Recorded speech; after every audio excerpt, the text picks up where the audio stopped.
Un temps anéanti par le tonnerre provoqué par l'affaire DSK, Martine Aubry a donc tranché. Elle y va, avec une idée en tête, apparaître comme la candidate du peuple. Martine Aubry, 61 ans, dans un peu plus d'un mois, incarne l'anti-bling-bling par excellence. Misant sur la simplicité, elle peut toutefois se distinguer de ses rivaux par son CV. Énarque, ex-numéro 2 du gouvernement Jospin, plusieurs fois ministre, elle est la dame des 35 heures, une mesure phare de la gauche, très décriée par la droite et pas si simple que cela à assumer.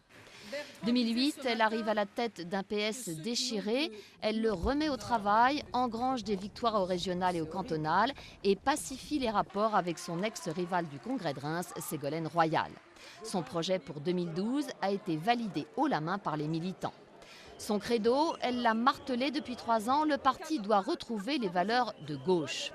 Son autre combat, l'Europe, elle le mène depuis toujours aux côtés de son père, Jacques Delors, dont on a cru un moment qu'elle suivrait son exemple, Jacques Delors ayant renoncé en 1994 à se présenter à l'élection suprême. Mais les sondages sont de son côté, même si François Hollande la devance comme présidentiable, elle fait jeu égal avec l'ancien patron du PS chez les sympathisants de gauche. Il reste toutefois à cette éprise de culture et de voyage de se construire une image de présidentiable auprès des médias et des Français et de rattraper son principal concurrent, François Hollande, parti depuis longtemps en campagne.